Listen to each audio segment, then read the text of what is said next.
नमस्कार विद्यार्थियों, मेरा नाम जिगर शुक्ला है। मैं आपका स्वागत करता हूं यजुर्बा एकेडमी के चैनल पर। आज हम लोग फुल हिंदी वालों के लिए चैप्टर 5 करने वाले हैं, Maharashtra board standard 10th। Chapter का नाम है गोवा जैसा मैंने देखा और इनको लिखने वाले हैं विनय शर्मा। ये गोवा घूमने गए थे, तो ये एक यात्रा वर्णन है। चलिए, सिर्फ पढ़ना है, ज़्यादा कुछ समझने के लिए नहीं है। गोवा, यह नाम सुनते ही सभी का मन तारंगित हो उठता है। तारंगित यानी खुश हो जाता है, मन में तरंग हिलोरे मारने लगती है।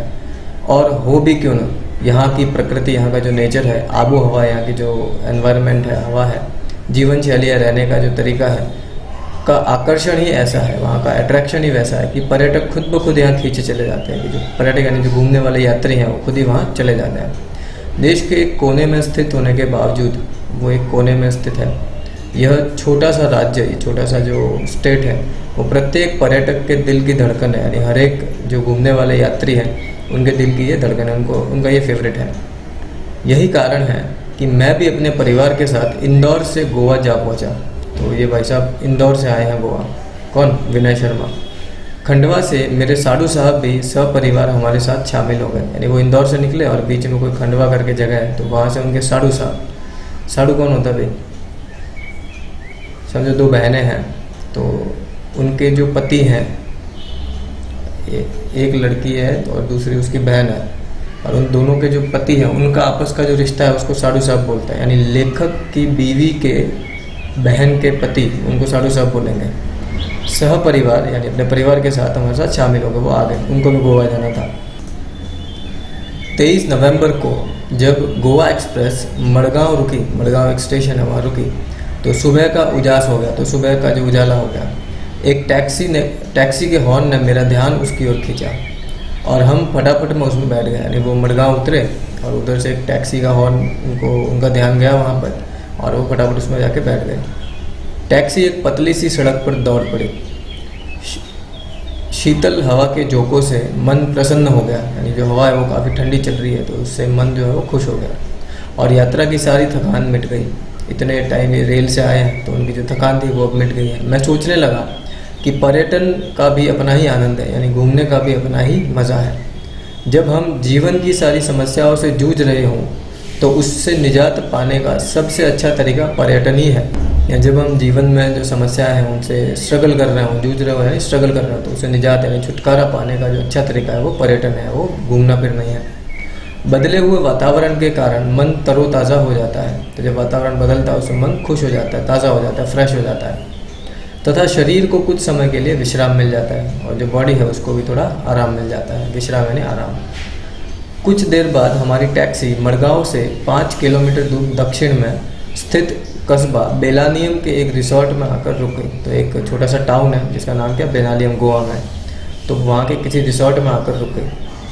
यह रिसोर्ट हमने पहले से बुक कर लिया था, यानी ऑनलाइन बुकिंग वगैरह करके रखी हुई है, टेलीफोन पे बुक कर दिया होगा। इसलिए औपचारिक खाना पूर्ति कर, यानी कि जो फॉर्मेलिटीज़ है, औपचारिक खाना पूर्ति करना यानी फॉर्मेलिटीज़ पूरी करना। हम आराम करने के इरादे से अपने अपने सूट में चले गए। होटल में जो सबसे बड़ा कमरा होता है उसको सूट बोलते हैं, तो उसमें ज़्यादा लैविश चीज़ें होती है और लग्जरियस रूम होते हैं। इससे पहले कि हम कमरों से बाहर निकलें, मैं गोवा की कुछ खास बातें बता दूं। तो वो कमरों से बाहर निकले इससे पहले वो गोवा की कुछ खास बातें बता रहा है। कौन? लेखक विनय शर्मा जी। दरअसल एक्चुअली सच में गोवा राज्य 2 भागों में बटा हुआ है। जो गोवा है वो 2 पार्ट में बटा हुआ है, दक्षिण गोवा जिला तथा उत्तर गोवा जिला। एक तो साउथ गोवा और एक नॉर्थ गोवा। इसकी राजधानी पणजी मांडवी नदी के किनारे स्थित है। जो उसकी कैपिटल है वो पणजी है और वो मांडवी नदी के किनारे पे है। यह नदी काफ़ी बड़ी है तथा वर्ष भर पानी से भरी रहती है। फिर भी समुद्री इलाका होने के कारण यहाँ मौसम में प्रायः उमस तथा हवा में नमी बनी रहती है। लेकिन फिर भी यहाँ पे समुद्री इलाका है, इस वजह से मौसम में जो है वो अक्सर उमस होती है, यानी गर्मी होती है, और हवा में नमी रहती है, यानी आर्द्रता होती है, थोड़ा सा मॉइस्ट रहता है एयर जो हमेशा। शरीर चिपचिपाता रहता है जितना मुंबई में, लेकिन मुंबई जितना नहीं। जैसे मुंबई में होता ना ऐसा पसीना होता है पर सूखता ही नहीं है पसीना, वैसा वो चिपचिपाता रहता है शरीर। क्योंकि यहाँ का क्षेत्र हरितिमा से भरपूर है, लेकिन यहाँ का जो एरिया है उसमें थोड़ी सी पेड़ पौधे ज़्यादा हैं, फिर भी धूप तो तीखी ही होती है, लेकिन फिर वहाँ पे धूप तो होती ही है। यूँ तो गोवा अपने खूबसूरत सफ़ेद रेतीले तटों, महंगे होटलों तथा खास जीवन शैली के लिए जाना जाता है, लेकिन इन सब के बावजूद यह अपने में एक सांस्कृतिक विरासत भी समेटे हुए है। वैसे तो वैसे तो गोवा में जो सफ़ेद रेतीले तट है, यानी जो बीच है जहाँ पे बहुत अच्छी अच्छी रेत है सफ़ेद वाली, महंगे होटल है वहाँ, काफ़ी एक्सपेंसिव होटल्स हैं, और अपनी जो एक ख़ास जीवन शैली, लोग वहाँ ज़्यादा काम नहीं करते, वो सुबह में लेट आते हैं, सुबह सुबह जाते हैं मछलियाँ पकड़ने के लिए मोस्टली, या फिर अपना दुकान लगाते हैं और फिर दोपहर में घर आके सो जाते हैं, फिर वापस शाम को जाते हैं, मतलब दिन में 2-4-5 घंटे ही काम करता है वो। लेकिन इन सब के बावजूद, लेकिन ये सब होने के बाद भी यह अपने में एक सांस्कृतिक विरासत भी समेटे हुए है, यानी कि इनमें एक सांस्कृतिक यानी कि कल्चरल विरासत यानी हेरिटेज भी समेटे हुए है। यहाँ की शाम बड़ी अच्छी होती है, तो चलो इस शाम का आनंद लेने। तो यहाँ की जो इवनिंग है वो बड़ी अच्छी होती है, चलिए शाम का आनंद लेते हैं अभी, यानी अभी अपने को बताएगा कि वहाँ के शाम में क्या क्या होता है। के लिए बेनालियम बीच की ओर चले, तो वहाँ के इवनिंग के लिए वो कहाँ चल रहा है, बेनालियम का बीच यानी वही रेत, वो अपना समुंदर का किनारा। आप भी चले क्योंकि बहुत ही खूबसूरत तथा शांत जगह है बेनालियम, तो हम भी आते हैं, यानी कि हम अपने इमेजिनेशन में चले जाएँ वहाँ पर।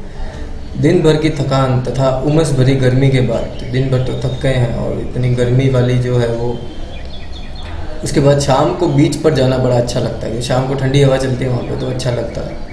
रिसोर्ट से बीच की दूरी को 1 किमी ही थी, किमी यानी किलोमीटर, लेकिन जल्दी जल्दी चलने के बाद भी ये दूरी तय नहीं हो पा रही थी, यानी था तो 1 ही किलोमीटर, लेकिन ऐसा लग रहा था जैसे कि हम पहुँच ही नहीं रहे हैं ऐसा। अरब सागर देखने का उत्साह बढ़ता ही जा रहा था, जो अरेबियन सी है वो देखने का जो इनका उत्साह है, यानी कि जो एक्साइटमेंट है वो बढ़ती ही जा रही थी।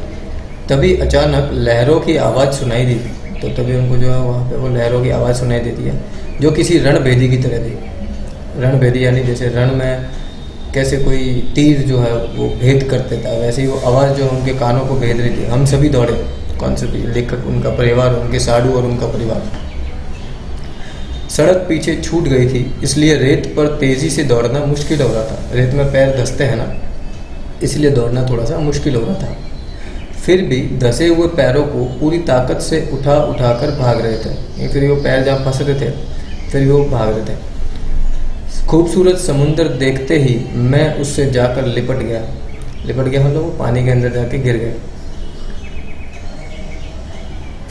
इधर बच्चे रेत का घर बनाने में जुट गए, बच्चे जो थे वो वहाँ रेत से खेलने लग गए, गीली रेत से। लहरें उनका घर गिरा देती थी तो वे दूसरी लहर आने से पहले फिर नया घर बनाने में जुट जाते हैं। तो कभी पानी आता है तो वो घर टूट जाता है, लेकिन वो फिर से नया घर बना लेते थे। यही क्रम चलता रहा, यानी वो ऐसे ही बना रहे, घर बना रहे हैं, टूट रहा है, वापस बना रहे हैं, वापस टूट रहा है, ऐसा वो क्रम चलता रहा, वो साइकिल चलती रही।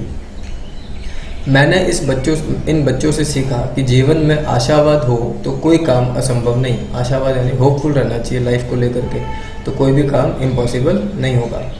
शाम गहराने पर हम किनारे पर बैठ गए, जैसे थोड़ा अंधेरा बढ़ा तो ये किनारे पर आकर बैठ गए। पानी में अंधेरे में नहीं जाना चाहिए।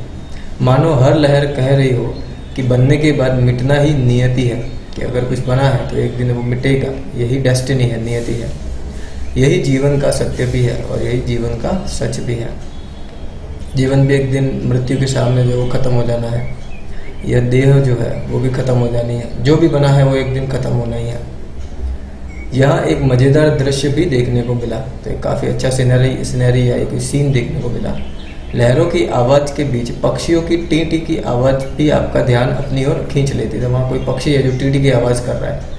दरअसल ये पक्षी लहरों के साथ बहकर आई मछलियों का शिकार करने के लिए किनारों पर ही मंडराते रहते हैं। वो बड़े पक्षी नहीं होते हैं, बगुले, तो वो मछलियों को खाने के लिए वहाँ मंडराते रहते हैं, उड़ते रहते हैं। लेकिन जब तेज़ हवा के कारण एक ही दिशा में सीधे नहीं उड़ पाते तो सुस्ताने के लिए किनारे पर बैठ जाते हैं। तो जब ज़्यादा तेज़ हवा चल रही हो और ये उड़ नहीं पाते हैं तो सुस्ताने के लिए, आराम करने के लिए वो किनारे पर बैठ जाते हैं। यहाँ बैठे कुत्तों को इसी बात का इंतज़ार रहता है। कुत्तों को पक्षियों को खाना है ना, इसलिए वो इंतज़ार में बैठे होते हैं। मौका मिलते ही वे इन पर झपट पड़ते हैं, लेकिन बेचारे कुत्तों को सफलता कम ही मिल पाती है, यानी वो कम ही टाइम जो है वो पक्षियों को पकड़ पाते हैं। पक्षियों का बैठना, कुत्तों का दौड़ना और पक्षियों का टीटी कर उड़ जाना, यह दृश्य सैलानियों का अच्छा मनोरंजन करता है। तो वहाँ जो घूमने आते हैं सैलानी, वो सीन जो है उनका अच्छा मनोरंजन हो जाता है, एंटरटेनमेंट हो जाता है।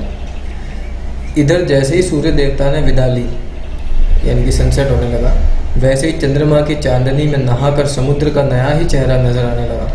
तो जैसे ही सनसेट हो गया तो चांद जो है वो दिखने लगा, तो उसमें समंदर का जो है वो अलग ही चेहरा दिख रहा है। अब समुद्र स्याह यानी कि डार्क हो गया, आपका नीला और ज़्यादा डार्क हो गया और भयावह दिखने लगा, यानी डरावना दिखने लगा। रात में समंदर और ज़्यादा डरावना दिखता है।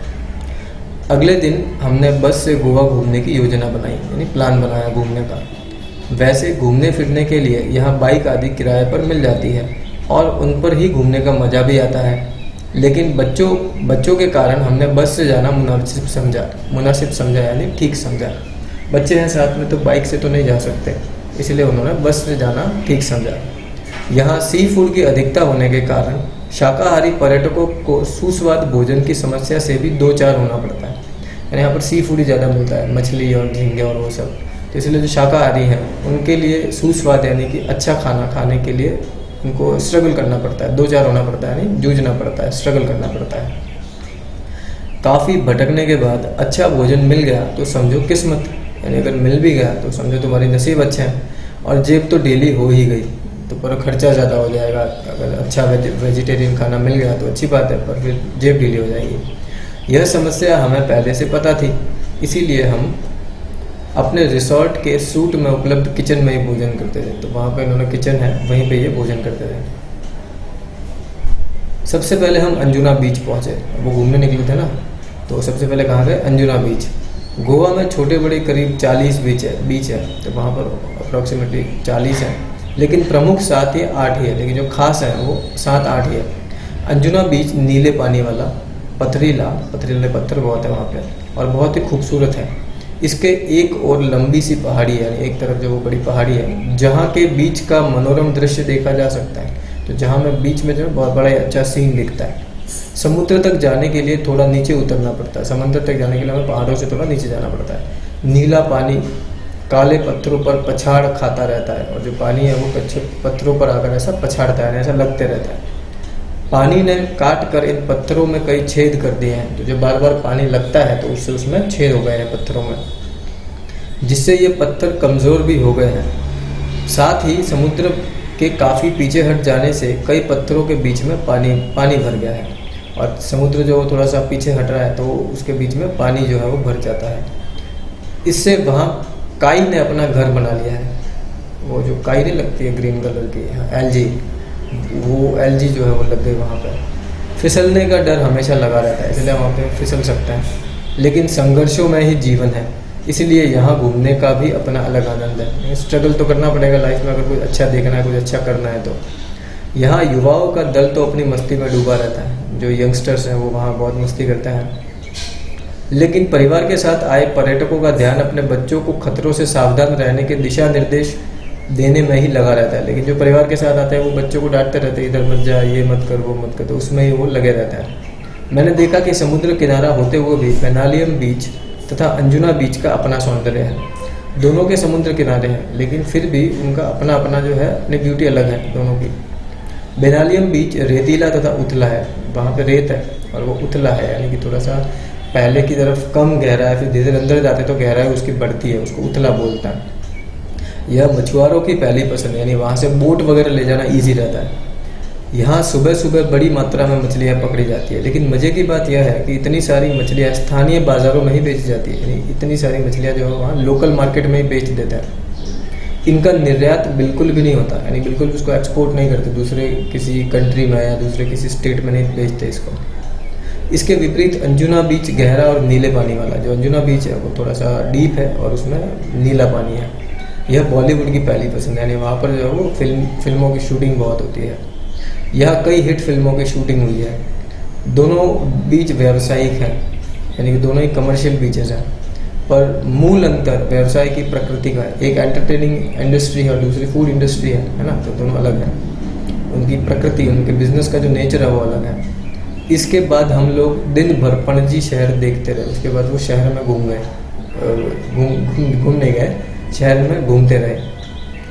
घूम फिर कर शाम को हम कलिंगवुड बीच पर पहुंचे। एक और दूसरा बीच है कलिंगवुड, वहाँ पहुंच गए वो शाम को। यह काफ़ी रेतीला तथा गोवा का सबसे लंबा बीच है। तो ये रेतीला है और सबसे लंबा भी है, जो 3 से 4 किलोमीटर तक फैला है। यहाँ पर्यटक बड़ी संख्या में आते हैं, यानी वहाँ पे जो है वो बहुत सारे लोग जाते हैं। यही कारण है कि स्थानीय बाज़ारों के व्यवसाय का केंद्र भी है, और जो लोकल मार्केट है वो वहाँ बहुत सारे लगता है। यहाँ कई प्रकार के वाटर स्पोर्ट्स होते हैं। वाटर स्पोर्ट्स पता है आपको, जिनमें कुछ तो हैरत अंगेज है, यानी कि अपने को लाइक सरप्राइज कर देने वाले हैं, जिन्हें देखने में भी मज़ा आता है, आनंद आता है। आप भी अपनी रुचि के अनुसार, अपने इंटरेस्ट के हिसाब से हाथ आजमा सकते हैं, वहाँ कोई ना कोई स्पोर्ट्स खेल सकते हैं जो आपको ठीक लगे। मैंने कई खेलों में हिस्सा लिया। किसने? विनय शर्मा ने, जो लेखक है उन्होंने। जैसे सबसे अधिक रोमांचक पैराग्लाइडिंग में ही आया, तो पैराग्लाइडिंग में उसको सबसे ज़्यादा मज़ा आया। वो बोट के पीछे उसको बांध देते हैं, ठीक है, और फिर वो उनका पैराशूट होता है वो खोल देते हैं, तो उससे वो उड़ते हैं थोड़ी देर के लिए। काफ़ी ऊंचाई से अथाह जल राशि को देखना जितना विस्मयकारी है, उतना ही भयावह भी। यानी ऊपर से उतने सारे जल राशि, यानी अमाउंट ऑफ वाटर जो देखा वो विस्मयकारी, यानी काफ़ी आश्चर्य से भर देने वाला है। लेकिन उतना ही वो कैसा है, भयावह भी, डरावना भी, डर भी लगता है। थ्रिलिंग एक्सपीरियंस आता है वहाँ पे। दूर दूर तक पानी ही पानी, तेज़ हवा और रस्सियों से हवा में लटके हम, तो दूर दूर तक पानी है और रस्सियों में हम लोग हवा में लटक रहे हैं। हम यानी मैं और मेरी पत्नी, यानी अकेले को नहीं भेजा, 2 लोगों को भेजा। दोनों डर भी रहे थे और खुश भी हो रहे थे। उसी को बोलते हैं थ्रिलिंग एक्सपीरियंस। डर भी लग रहा है और खुश भी है। डर इस बात का कि छूट गए तो समझो गए, और खुशी इस बात की कि ऐसा रोमांचक दृश्य पहली बार देखा, कि ऐसा जो रोमांचक है, ये जो थ्रिलिंग एक्सपीरियंस है वो पहली बार हुआ। सचमुच अद्भुत, काफ़ी अच्छा था वो, अद्भुत था। हम यहाँ 4-6 दिन रहे, लेकिन हमारी एक ही दिनचर्या रही। हमारा एक जो डेली रूटीन था वो सेम था। सुबह जल्दी उठना, फटाफट नाश्ता करना, दिन भर घूम फिर कर थक कर शाम को रिसोर्ट आकर थकान मिटाने के लिए पूल में तैरना। पूरे दिन हम घूमते रहते, फिर शाम को आके पूल में बैठे रहते। एक दिन कोलवा बीच पर हमने बोटिंग का भी आनंद लिया। हम बोटिंग के लिए भी गए। यहाँ हमने डॉल्फिन्स मछलियाँ देखी। हालांकि ये छोटी थी, पर बच्चों ने अच्छा आनंद लिया, बच्चों को मज़ा आया डॉल्फिन्स देख करके। इस दौरान यहाँ नवरात्रि तथा दशहरा पर्व मनाने का सौभाग्य भी प्राप्त हुआ, कि वहाँ पे नवरात्रि और दशहरा कैसे मनाते हैं उसका भी उसको सौभाग्य मिला, यानी उसको मौका मिला।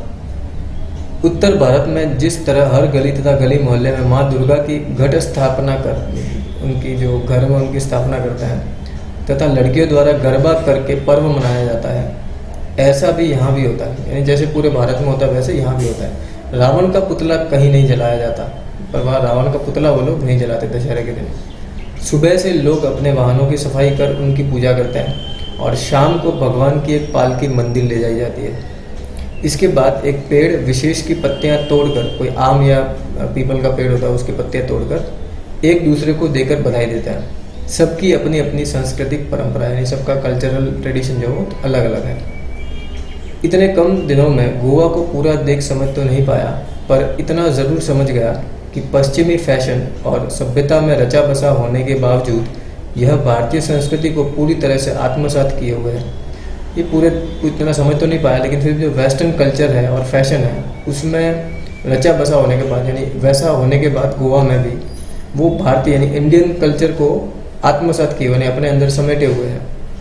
पर्यटक फैशन के रंग में कुछ देर के लिए भले ही स्वयं को रंग कर चले जाते हों, नहीं, पर्यटक वहाँ आते हैं फैशनेबल बन करके बाकी फैशन को अडाप्ट करते हैं, लेकिन स्थानीय लोग अपनी सांस्कृतिक परंपरा की उंगली अब भी पकड़े हुए हैं। लेकिन जो लोकल लोग हैं वहाँ के, वो अपने कल्चर को अभी भी थामे हुए हैं, उनकी उंगली जो है वो पकड़े हुए हैं। चलिए, इसी के साथ ही चैप्टर खत्म होता है। होमवर्क की बात कर लेते हैं। शब्द संचार करना है, मुहावरों के वाक्यों में प्रयोग करने हैं, अर्थ लिखकर सूचना के अनुसार कृतियाँ पूर्ण करनी है। ये यात्रा के दौरान लेखक की दिनचर्या कैसी रही वो लिखना है, कृति पूर्ण करनी है। गोवा की ओर आकर्षित करने वाले घटक क्या हैं, सूची बनानी है। यहाँ पे सौंदर्य को दर्शाने वाले वाक्य, नीले पानी वाला, ये सब क्या है, इनके वर्ड लिखने, पहचान कर लिखना है। कृति पूर्ण करो, 5th भी करना है। बेनालिया अंजुना तथा कलिंगवुड बीच की विशेषताएं लिखनी है, 3-3 पॉइंट लिखने खाली। सोचिए और करिए। विलोमार्थी शब्द, दृश्य के विलोमार्थी, उपसर्ग युक्त, पर्यायवाचक, प्रत्यय, तीनों शब्द जो आपको लिखने हैं। प्रकृति को सुंदर बनाए रखने में मेरा योगदान विषय पर अपने विचार लिखो। फिर भाषा बिंदु, इसमें संज्ञा है तो हमने नाउन तो पढ़ रखी है, तो यहाँ इनको जो है यहाँ पे जो ब्रैकेट में दिए हो उनको यहाँ पे क्लासीफाई करके लिख देना। बुक में कर दोगे तो चलेगा। फिर निम्नलिखित वाक्य में आई हुई सहायक क्रियाओं को अधोरेखांकित कीजिए तथा उनका अर्थपूर्ण वाक्यों में प्रयोग करो। तो ये जो यहाँ पे आपको सहायक क्रियाएं ढूंढनी है, हमने पढ़ रखा है 9th में ऑलरेडी, नहीं पढ़ा तो मैं वीडियो इसके ऊपर ग्रामर का अलग से डालूंगा, तब ये कर देना, ठीक है। चलिए, तो इसी के साथ हमारा ये चैप्टर ख़त्म होता है। So see you in the next lecture, bye bye kids.